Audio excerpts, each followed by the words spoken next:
August 4, 2024 ఆషాఢ అమావాస్య వస్తుంది. అన్ని అమావాస్యల కన్నా ఆషాఢ అమావాస్య ఎందుకు ఇంపార్టెంట్ అంటే లక్ష్మీదేవికి చాలా ప్రీతికరమైనది. ఆ రోజు గాని మీరు ఆలస్యంగా నిద్ర లేచారా, మీ ఇంట్లో దరిద్ర దేవత తిష్టేసుకొని కూర్చుంటది. నా మాటలు మీరు రాసి పెట్టుకోండి. ఇది మన పురాణాల్లోనే చెప్పారు.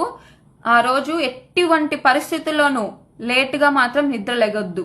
అండ్ ఆ రోజు మనకు ఒక మంచి ఛాన్స్ వస్తుంది ఇంట్లో ఉన్న దరిద్ర దేవతని తరిమి కొట్టడానికి, లక్ష్మీదేవిని ఇంట్లోకి తెచ్చుకోవడానికి. ఆ రోజు అస్సలు లేటుగా నిద్ర లేయొద్దు, తలకి నూనె అస్సలు పెట్టొద్దు, తల స్నానం చేయండి, నాన్ వెజ్ తినొద్దు, ఆల్కహాల్ తీసుకోవద్దు.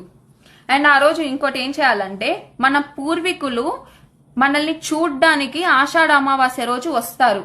ఆ రోజున మీరు వాళ్ళకి ఇష్టమైన ఫుడ్ ఐటమ్స్ అలా చేసి వాళ్ళ పేరు మీద దానం చేయండి.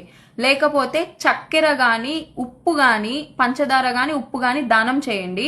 ఇలా చేయలేని వాళ్ళు రావి చెట్టు దగ్గర దీపం పెట్టండి. రావి చెట్టు అంటే అశ్వత్థ చెట్టు.